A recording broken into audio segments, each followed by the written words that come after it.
be a good person, right? We get so wrapped up in what makes us different, and we forget about all the things that make us similar and bind us together. And those forces are more powerful than the forces that try to tear us apart. I think there's far more, and maybe I'm hopelessly naive here, but I think there's far more good in the world than there is bad. And unfortunately, we tend to focus our attentions on the bad things. And that does not lead to a good place. So I would just encourage people, like, be whatever you believe, be a good person, make the world a little better. This podcast is brought to you by ISU Corp. Are you having trouble with your software projects? Is there a project that's taking too long or a technology you can't handle? We can help. We are ISU Corp, experts in custom software since 2005. With almost 20 years of experience, we can solve any technical problem from new businesses to satellite software. We've done it all. Let us turn your ideas into reality.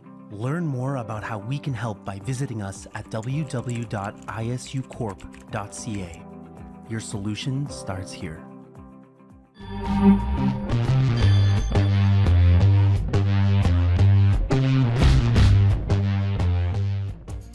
Hello and welcome to your show, Leaders in Tech Podcast, where we're shining the light on leaders in technology that are really making a difference these days.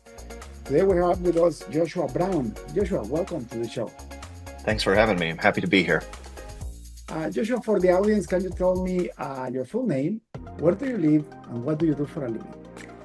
Sure. I am Joshua Brown. I am the Vice President and Global Chief Information Security Officer at H&R Block, and I live in the same city as our corporate headquarters, which is Kansas City, Missouri. It's the real Kansas City, not the fake one in Kansas that happened after Kansas City, Missouri was created. I didn't know that fact. I thought Kansas was the one. Yeah, in fact, so Kansas City was created before the state of Kansas existed. Crazy. Oh, wow. Yeah. Interesting. Yep. No, I don't want to throw shade on our neighbors to the west. It's a great city in its own right. It's just not where I live. You know, Joshua, I came to North America when I was 19 years old. I came from a country where the taxation system was very simple. One tax, everybody pays the tax, and that's it. 10% was tax, something like that. Yeah. Of course, it's changed by now. But when I came to Canada, one of the first stores that I noticed was an H&R Block store. And I'm like, what is that? And then I realized how complicated it is doing taxes in North America. It is very difficult. Yeah. And we have quite the footprint. We do provide tax services in Canada, as you noted, of course, in the United States, and also Australia. We have a total of about 10,000 retail locations. So in the US, we are within 5 miles of roughly 95% of the population. That is amazing. And I don't remember that. Going there is a breeze, right? You come in, you bring your paperwork, and your taxes are done efficiently and very fast. Oh, that's certainly the goal. And one thing that COVID told us and taught us was, demographics are changing and people want to be able to interact with professional services in the manner that they're most comfortable with. So you don't even have to come into a block office anymore. Or even if you do come in, you don't have to bring your paperwork. You can drop things off digitally. You can meet with a tax pro virtually.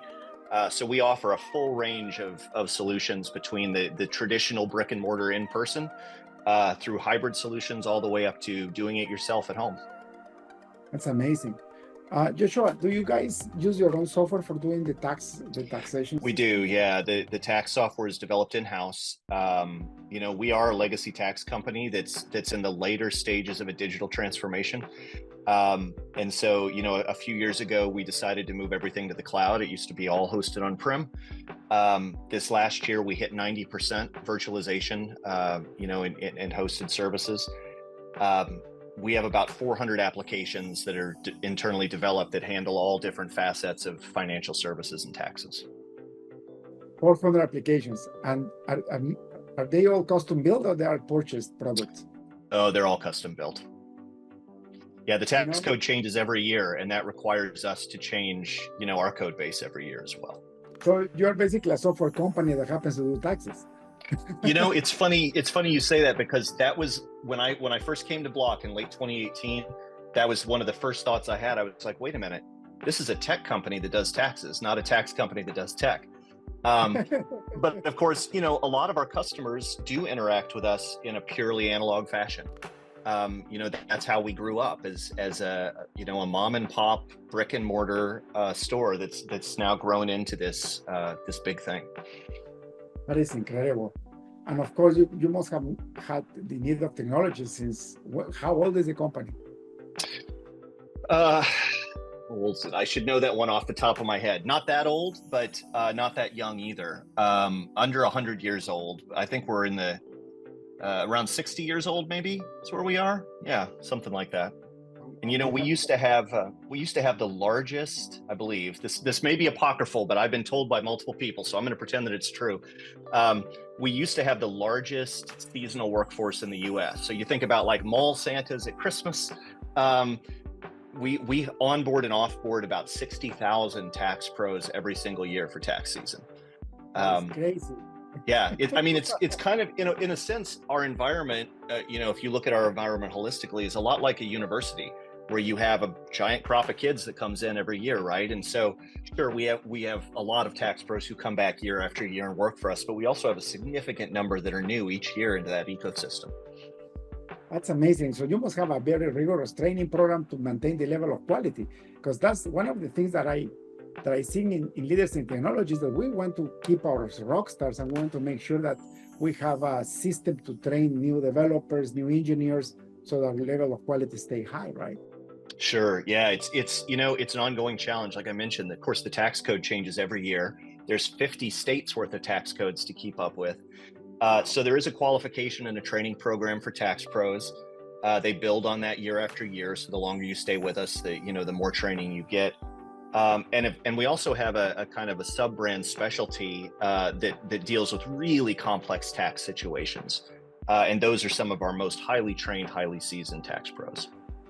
That's amazing, Joshua. And I can tell why you need custom software solutions, right? It's imperative. Imagine if you buy a purchased product, you're stuck. You cannot operate. Yeah, I mean, I think one indicator of how complex this space is there aren't a whole lot of players in it. Of course, there's Intuit and H&R Block, right, which are two of the biggest ones. I'm sure you've seen retail locations at Liberty, and there's some smaller ones, and of course, all of the mom and pop accountancy shops that are out there. But even the Internal Revenue Service just launched their own direct file program and wrote custom software for this last tax season that we just completed. And it was extremely stripped down. It was only open for I think 12 states to participate in, and you could only have very simple tax status to be able to file through that. So it kind of goes to and that's the government funding and providing for that platform. So it tells you a little bit about the complexity that's there. And it's not just that we want to be able to do people's taxes quickly and accurately. We want it to be especially if you choose to do it yourself using our software, we want it to be dare I say fun, but an easy process as well, easy to understand for people that aren't accountants that are going to have a lot of questions. Joshua, what do you guys do with the real estate? Because the tax season is like 3-4 months, and then what? Yeah. Do you keep closed the rest of the year? Like, what happens with the stores? Yeah, some of the locations stay open year round, and it's based on population density, activity, needs, things like that. Some of them will have radically reduced hours. They'll be open on weekends, for example. And some of them do open only for tax season and shut down again. We have franchises as well as corporate-owned locations, and those decisions are made regionally based on need. But yeah, it's when you think about the three top costs of a business, right? Rooftops, people, and technology. We've got a whole lot of rooftops out there for sure. Incredible, Joshua, and you guys make it viable, and you're a profitable company. It's amazing. Yeah. When you see private businesses like that, I love the free economy and capitalism. And I see companies like yours or the companies that I run, and if you don't run a profitable business, you go bankrupt, and then everything is solved. Yeah. And then I just realized a couple of weeks ago that, we're here in Canada, we have a socialized mail system, the post office. I think the US has one too, right? Federal based. But Canada Post lost $3 billion in the last 4 years. And I'm thinking, you didn't lose the $3 billion in 1 year. You kept losing and losing and more and more. And I'm thinking, this is supposed to be a crown corporation, so a federal corporation, and it's supposed to break even at least. Yes.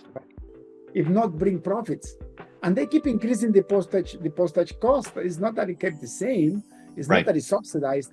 And they just show, oh yeah, sorry, we lost $3 billion and nothing happens. Like, yeah, I know, it's crazy, right? I think our postal service has been losing money at that rate as well.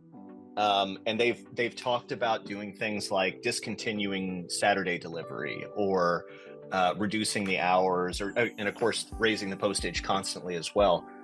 We sent a package to my daughter who's at summer camp this morning, and it was $13 to send this little box, which seems exorbitant. But when you think about, like, well, it has to go to a sorting center. There's people that deal with that, and technology. It has to get put on a truck. It has to get driven to where she is. I guess I can see it, but you're right. You know, if a business ran a deficit like that for years, they would go out of business. Yeah, it's crazy to me, but that's how it works apparently. Joshua, let's talk a little bit more about you. What does it take to become a global security officer? Where were you when you were finishing high school? What was in your mind? What did you want to do? So when I was finishing high school, I was pretty sure that I wanted to be a medical doctor. So when I went to undergrad, I went with the thought, like, I'm going to go to medical school someday. And so I loaded up on all the science classes you have to take. I was taking calculus and biology and chemistry and I got about halfway through my undergraduate career and realized that I was miserable. And I wasn't doing horribly, but I wasn't doing great either. I grew up in a very small city, which doesn't even qualify. It was more of a hamlet, about 3,000 people in the town that I grew up in. So there was only one high school, which I went to.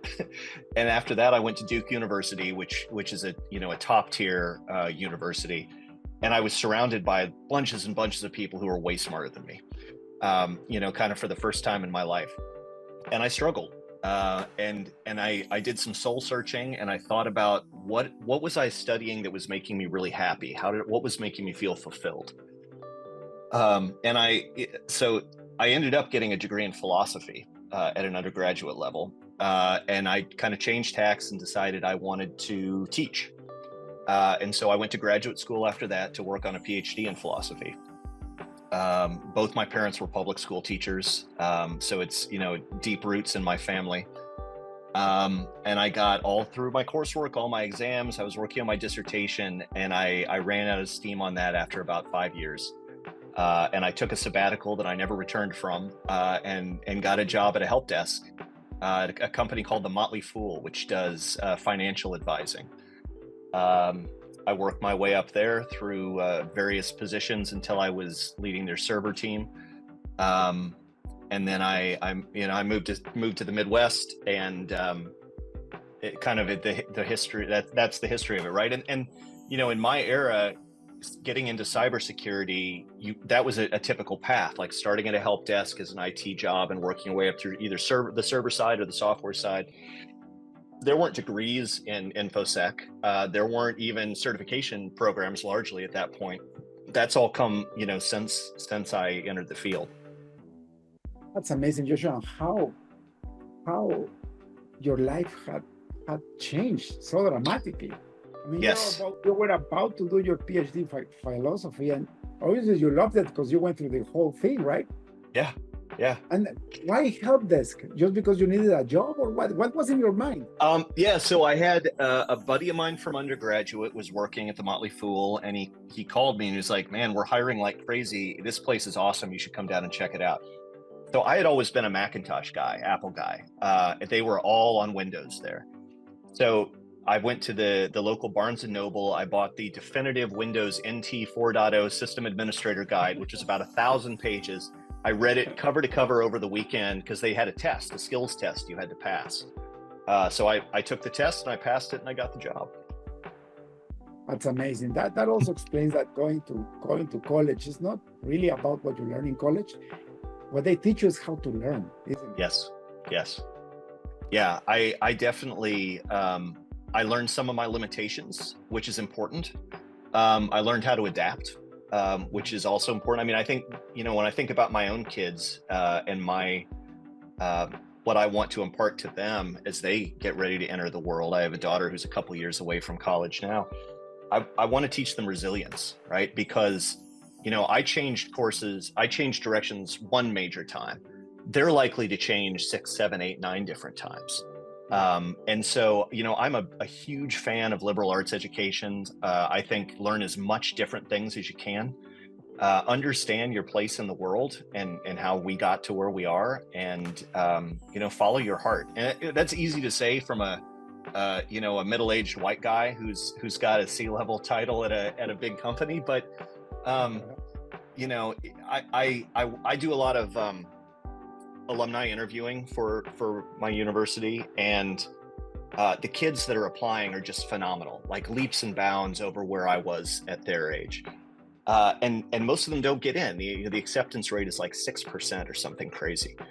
And I see these people talking about, I want to be a triple major in engineering. I want to, and I'm like, man, there's so much more to the college experience than just the classes you take.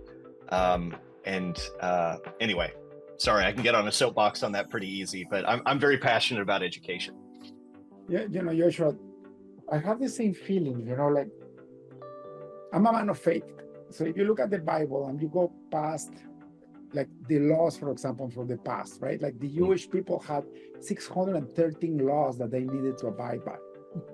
And that's why, God had to become human and get rid of those laws and just keep the 10 commandments, which is the moral laws, which is what we have to abide by now.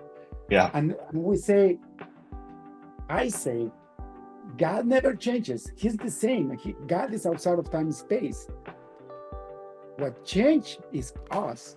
Who changes is us, because the same thing happens to us. Like when I see the people that we hire at my companies, or actually even after I got out after college, I remember going after college and thinking I had a great education, and 2 years later, when I saw what they were teaching, I had to go back and keep studying because it was 10 times better than when I was taught.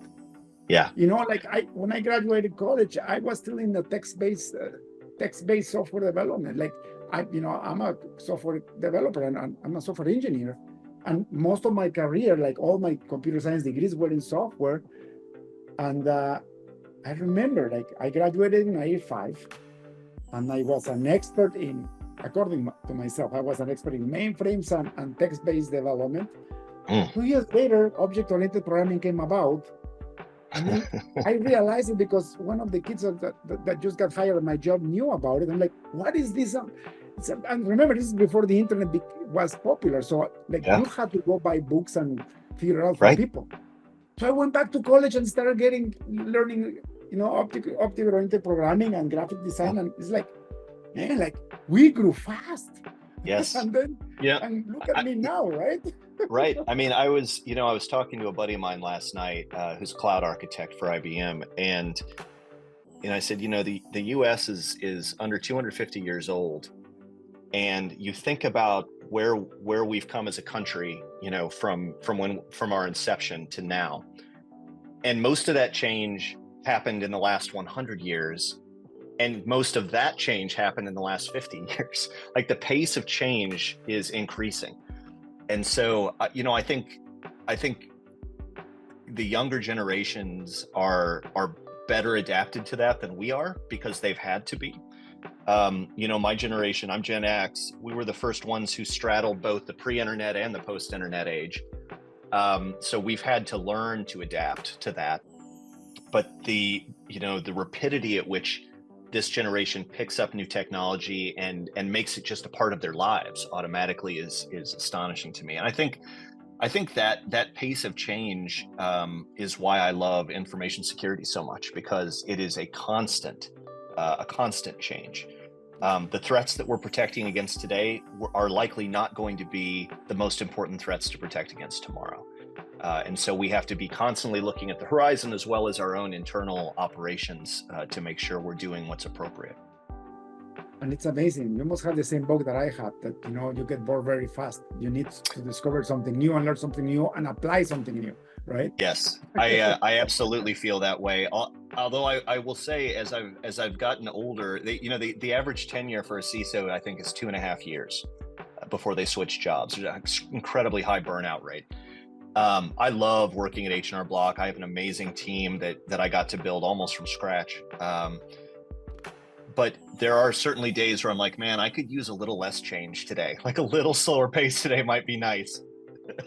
Yeah, because that's the opposite too, right? It's exhausting, right?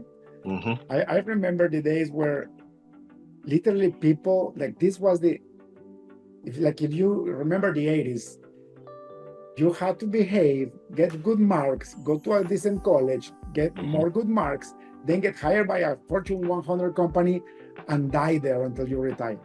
That's right. Was the golden rule, right? You got the gold watch, right, at the end. And that was the sign that you'd had a good life. I think, and maybe this is an H&R Block thing culturally, but we really try to value each person for what they bring to the table. And I've been really passionate as I was recruiting my team to get people with a huge variety of backgrounds. I want different experiences because those experiences provide the lenses through which people see the world. So I've got ex-teachers, ex-healthcare professionals, ex-military. I've got a guy on my team who leads our forensics practice who was a undercover narcotics cop in Kansas City, Kansas for 14 years. He didn't have much IT experience, but he had the right mindset. So finding the things that line up with how people's minds work and what makes them passionate about coming to work every day, building a team around that and having all these different lenses by which we can look at and solve really tough problems. I don't want everybody to look and think like me. We're not going to do very well at solving problems if that's the case. So we have to build this eclectic experience soup so that we can come up with the solutions for tomorrow. Well, that's why you are where you are, right? Because you know that's what a good leader does. It surrounds itself with people that complement the talents that you need to deliver the solutions that you are required to deliver, right? Yeah, and I think we want to work to live, not live to work. It's great to love what you do. That's a bonus and critical, I think, but. I want the people. A joke I used to tell when people are like, how do you decide who to hire and who not to hire? And I would say, well, I only ask, I just want to make sure they're smarter than me and that they're not a sociopath. But ultimately, like, I want to hire people that are good people. You said something about being a good person earlier, and it's so important. I want to work with people that are good people. That are genuinely good to work with. You don't all have to be friends, but it sure helps if everyone's friendly. And we've built a team that we had almost no turnover this last year, which is also kind of unheard of. People are happy on the team and productive, and it's so corny to say. It sounds like corporate speak, but like we really, in a large degree, feel like we're a family. We do a lot of stuff together outside of the office. Of course, that's totally voluntary. People choose to do that because they're passionate about what they do and they value their coworkers. Do you guys work in a centralized building, or you are remote all over the place? Well, you're a global security officer, so you must have people all over the place. But do you have kind of like a place? Yeah. So pre-COVID, you had to be in Kansas City. That was a rule. If you were going to work not if you're a tax pro. If you're a tax pro, obviously you got to be where the taxpayers are. But we have this big, beautiful building in downtown Kansas City, and it was just such an experience to be there when it was full. Then, of course, COVID, we all went our separate ways, and we realized, well, now we can recruit from wherever because who knows how long we're going to be working remotely. Well, what we also didn't really think about was how the big coastal companies would start poaching talent from the Midwest because it's way less expensive there. So we were competing against, the Apples and the Facebooks and the Amazons. And so I would say my team's about 50-50, really. Some people come into the office every week. I go in about 3 days a week, 2 or 3 days a week, depending. We try to align on the middle of the week, Tuesday, Wednesday, Thursday, to come in and do our in-person stuff those days.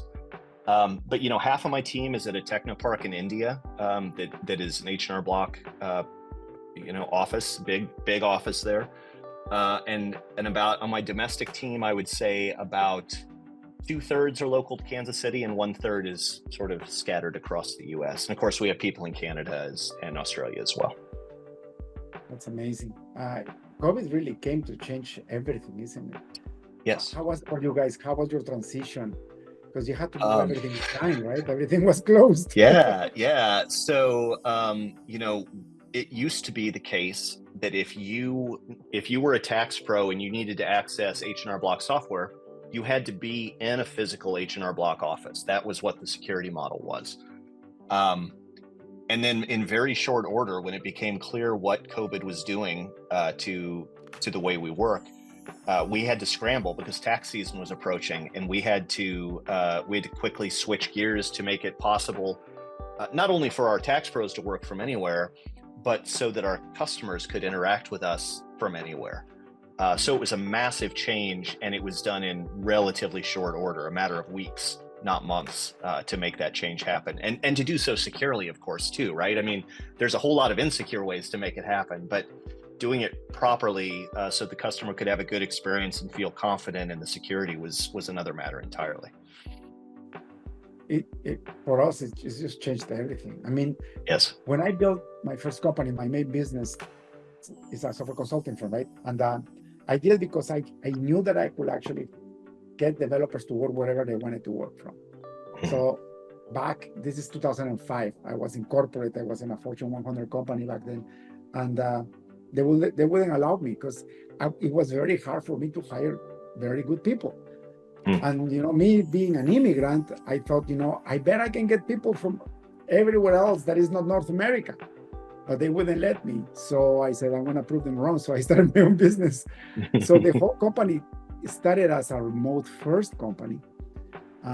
However, I was built as a corporate guy. So I always had a head office. And it's funny because if you see the transition of the 19 years we've been in business, all the older guys, the Gen X people, are the ones that used to go to the office. So I still had a remnant of people going to the office, but 90% of the people were always remote. Yeah. And that was our competitive advantage because back in 2008, 2009, nobody was doing that. And the COVID hit, and we're like, Yeah. So finally, last year, it took me until last year to shut down the head office. We don't have a head office anymore. Oh, wow. Yeah. I mean, like I said, we have this big, beautiful building, and it's empty, most of the time. I mean, we'll have 300 or 400 people, on a day show up instead of the 2,000 we used to have there. And I'm old school enough that I miss being around people. It's depressing when you go to the office and you don't see anybody. and at that point, like if I'm going to sit in my office at headquarters and be on Zoom calls all day, or I'm going to sit at home and be on Zoom calls all day. But we've found that I do think there's benefits to being face-to-face. That doesn't mean you can't accomplish great things being remote. It's just you have to be much more intentional about how you maintain connections with people. I bring my whole management team in 3 times a year for generally about a week of strategy summits. We go over our roadmaps. We do QBRs with our major partners and vendors. And then once a year, we bring the entire team, the entire domestic team, to Kansas City for, we call it InfoSec Palooza. And we do 2 or 3 days, full days sessions. This last time we did, we focused on the developments in AI and what AI could bring to elevate our talent pool, turn your tier 1 SOC analyst into tier 2 SOC analyst, that type of thing. Breakout sessions with brainstorming and then coming back together to offer those solutions. And I think we've tried to strike a good balance between being remote and being in person and still get the best of both. And it's good that you're doing that because the one thing that I notice is that the morale goes down. Yes. You don't have that human interaction. Yeah. You don't have the water cooler conversations, the morning jokes, Yes. Or just give somebody a hug because it's feeling sad. you lose all that. I mean, you're in front of a camera all day long, and like, I really miss it. The new generation, they get, like you said before, right? They get used to it faster, but still, it's not a way. Human beings are social beings. We were not built to be isolated. Yes. Right? Yes. And so, we've found that if we give people a reason to come in, they'll come in. What people don't want is to come in just to be there. So we've done, right? Exactly, right? So, a big part of information security is security awareness and training, and that goes outside of just IT. For us across the company, like our tax pros need to know what the latest fraud schemes are, for example. So my team does a lot of lunch and learns or brunch and learns, and we'll provide food, and we'll generally get 200 people will come and show up for a security event, on a Wednesday. And so, we love getting people together and talking about the thing we're passionate about. And if it helps them do their jobs, that's even better. And now it's encouragement, it's through leading, right? Like a lot of people ask me, leaders in tech, why not managers in tech? Well, it's a big difference. Leader inspires people to accomplish the goal. A manager enforces it. Yes. Right? And it's a big difference, right? There is. There is. There is. And in your lifetime, what has been the hardest problem that you had ever faced as a leader, and how did you overcome it? Yeah. So when I first came to Block, I was not a CISO at that point. I came in as the director of security engineering under the previous CISO. And his remit largely was to rebuild the security practice. And he was kind of a transformational CISO type of guy. And when he stayed for about 2.5 years. And when he left, it was announced that I was getting the CISO role. And it happened to coincide with the Great Resignation. If you remember that during COVID, when suddenly, I lost 2/3 of my management team. When he left. And it was really hard not to take that personally, because it felt really personal. And I think some of it was, sure, there were some people who, I was very open about how I led and how I was intending to build the program and what my vision was for the future. And that didn't align with some people's views. And some of it was just, at that point you could go to Amazon and make $100,000 more a year. And for somebody who's in their early 20s, like, that's life-changing money. Now I will note that some of those people that left tried to come back later when they found out the grass isn't always greener. But, what it gave me the opportunity to do was find people who wanted to work for H&R Block and who wanted to work not necessarily for me, but with me, and help realize the roadmap that I had set out. And like I said before, we've had an incredibly high loyalty, very low turnover, and people that show up to work because they want to be there and they want to do the work that we're trying to do together. So get a paycheck, right? That's right. And it was a pretty painful. It took about 6 months to rebuild the team. And get all the bodies in the door. But once we were able to do that, we started to really be able to accomplish great things together. And on occasion when we'd have somebody leave, maybe somebody got a great job opportunity. Like, I've had 4 people from my program become CISOs, which is pretty awesome. To see people flourish like that. And people would leave and we'd bring somebody in. And when it turns out we'd made the wrong choice, they would stick out like a sore thumb in the culture.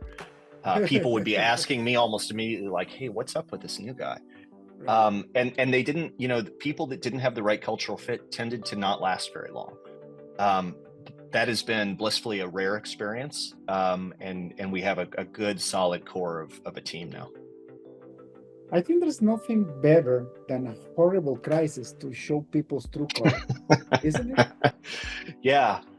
I mean, many people have said this, but crisis creates opportunity if you look at it that way. And so you look at companies that have had a major breach, and the really competent ones turn it around afterwards. They figure out and they make the right investments, they get the right people, and of course there are counterexamples to that too. But I think it's how you face crisis. Are you running towards the fire, or are you running away from the fire? We certainly want our leaders to be running towards a problem and be passionate about solving it. And we also want those people to realize that they need each other. It's there's no superhero mode here. It's not one person that's going to solve our big problems. It's going to be all of us working together. Joshua, almost 40 minutes went by and the wisdom keeps just showering me with blessings. Thank you so much for your time. But I want to be conscious of your time. I'm going to ask you one last question. Okay. If you had access to a billboard in front of the busiest highway on earth, maybe LA or Toronto, what would you write on that billboard? Yeah, that's a great question. And I hate to answer under duress in a short time like this, but I think I would say something that would echo back to something you said as we started this discussion. Be a good person, right? We get so wrapped up in what makes us different, and we forget about all the things that make us similar and bind us together. And those forces are more powerful than the forces that try to tear us apart.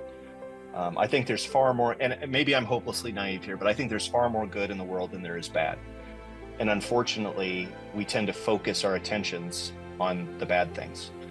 And that does not lead to a good place. So I would just encourage people, be whatever you believe, be a good person, make the world a little better. What you're saying is so profound and so true, and the people will actually listen and act upon that. We will have a much better world. And it's a positive thing, because being a good person doesn't mean stay still and try not to bother anybody, because that's selfish. That just focus on yourself. When you say be a good person, means do unto others as you would like them to do unto you. Yes. But notice the difference, because a lot of people say, don't do anything to others that you don't want them to do to you. That puts you in a neutral position, and you're stand still and you're nobody. No, that's right. You need to do something to others that you would like them to do to you. I mean, you said it earlier. We are social creatures. We have evolved to be the kind of people that depend on each other, and we don't all have the same strengths. We don't all have the same characteristics. We have to be able to share, to give, to help. And if that's not your purpose in life, I don't know what a better purpose is. Yeah. And at the end of the day, Joshua, we're gonna leave everything that we made in this world. Yes, can't take it with you. Experiences, right? That's right. It's only of the experiences and the fun that we have solving big problems. Because that's another thing that I noticed. It's awesome when there is no problems and everything is running fine until it gets very boring, right? Mm-hmm. But if you have constant things that you need to solve and evolve, when you go through that fire, you get to a better level. And a better level, you become a better person and a better team and a better company and a better country. Yes. Right? It is like that, right? We're just specks in a huge canvas of a beautiful painting. And what we gotta do is try to get better and higher and bright more. Yes. Yes. Right? Joshua, thank you so much for your time, brother. If people like to follow you, are you on LinkedIn or? I am. I'm on LinkedIn. Yeah. I don't do a lot of the social medias, but I am on LinkedIn, and happy to have people follow and reach out. And I mentioned I'm passionate about education. I'm passionate about mentoring. If people are looking for a mentor, I'd be happy to talk to them. And if I can help, I'm happy to help. Wonderful, Joshua. Thank you so much. God bless you. Have a beautiful rest of the week. Hey, thank you for having me on. Great conversation. Blessings. Cheers.